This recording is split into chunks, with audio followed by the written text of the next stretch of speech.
दोस्तों, ये वो चेहरा है जिसे आप या तो पूरी तरह मानते हैं, पसंद करते हैं, या फिर सीधे से नकार देते हैं, खारिज कर देते हैं। ये कहानी सिर्फ राजनीति में आने की नहीं है, बल्कि सीधे सत्ता से टकराने की है, जहां पर इस महिला को हर चोट ने खतरनाक बनाया, हर हमले ने उसे और अडिग लाठियां पड़ी, खून बहाया, लेकिन हर बार एक ही जवाब, हारना नहीं है, झुकना नहीं है, रुकना नहीं है। धीरे धीरे सादगी सबसे बड़ी ताकत बनती चली गई। सफेद साड़ी एक पहचान बनती गई, एक संदेश बनाती गई कि ये नेता जमीन से उठी है और जमीन पर खड़ी रहेगी। और फिर एक दिन वही सफेद साड़ी और सफेद चप्पल तेवर बनता है और 3 दशकों के राजनीति के ढांचे को ढहा देता है।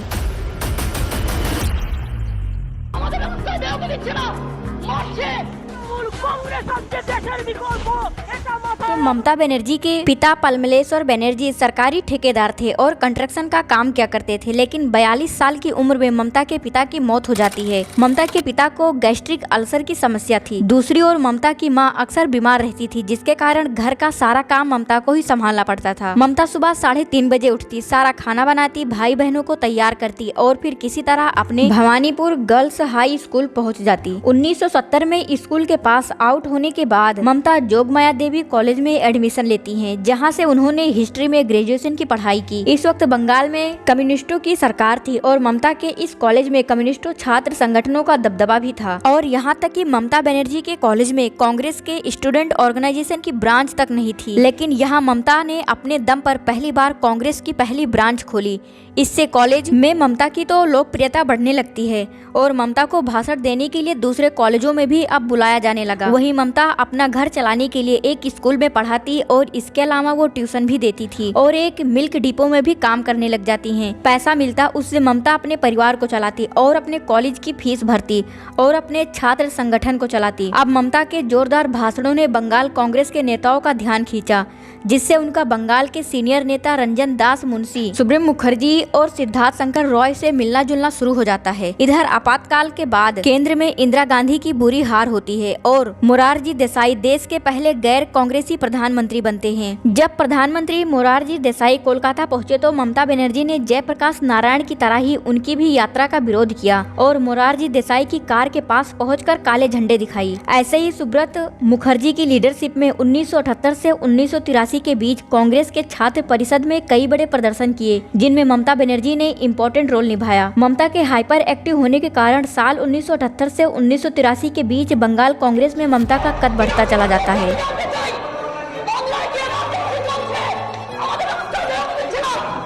इधर 1984 में देश में दोबारा से लोकसभा चुनाव की घोषणा हो जाती है और इन्हीं दिनों कांग्रेस को बंगाल की जातपुर सीट पर एक ऐसा कैंडिडेट चाहिए था जो सीपीआईएम के बड़े नेता सोमनाथ चटर्जी के खिलाफ चुनाव लड़ सके। जातपुर सीट सीपीआईएम का गढ़ थी और कांग्रेस का कोई भी नेता सोमनाथ चटर्जी के खिलाफ चुनाव लड़ने को तैयार नहीं था। इस बीच सुब्रत मुखर्जी ने ममता बनर्जी का नाम आगे किया और प्रणब मुखर्जी को फोन करके कहा कि ये लड़की फाइटर है।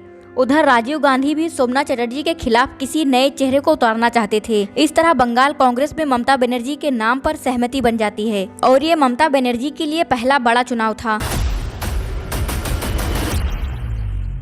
ममता अपनी रैलियों में सोमनाथ चटर्जी को मामा कहकर संबोधित करती और कहती कि उन्होंने जब मामा से कहा कि मामा आप तो इतनी बार जीते हो, अब तो एक बार मुझे मौका दे दो, तो मामा ने उनके पीछे कुत्ते छोड़ दिए।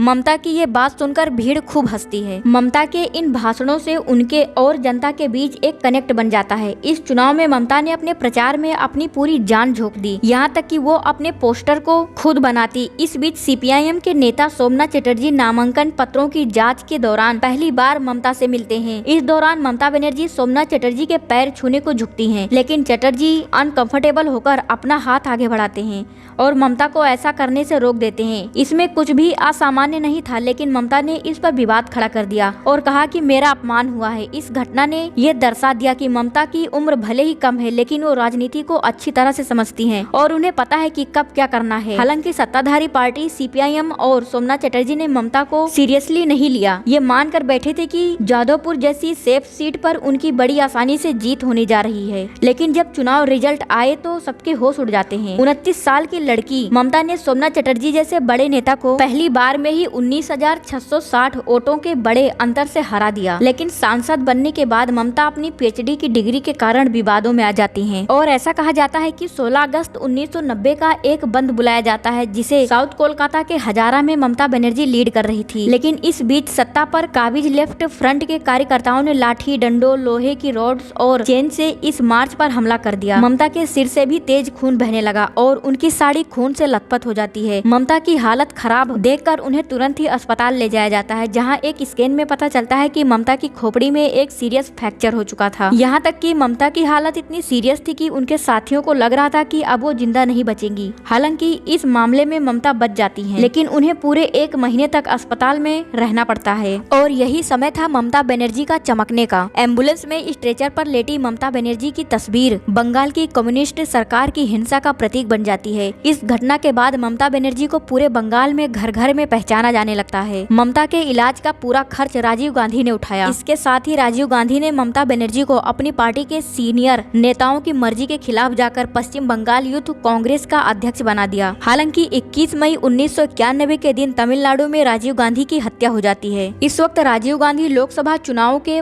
प्रचार के लिए तमिलनाडु गए हुए थे। 1991 की इस लोकसभा चुनाव में ममता बनर्जी को जादपुर सीट की जगह साउथ कोलकाता सीट से खड़ा किया जाता है, जहां उनका मुकाबला सीपीआईएम के नेता बिप्लब दास गुप्ता से था। इस चुनाव में ममता बनर्जी की 93,663 वोटों से जीत होती है और इस बार सीधा ममता बनर्जी को नरसिम्हा राव के मंत्रिमंडल में सेंट्रल मिनिस्टर का पद दिया जाता है। यहाँ तक पहुँचने के लिए उन्होंने अनेकों संघर्षों का सामना किया, अनेकों परेशानियों का सामना किया। लेकिन अब सवाल ये है कि क्या अब इनका राज खत्म होने की कगार पर है? तो कमेंट में अपनी राय जरूर बताना और सब्सक्राइब भी कर लेना।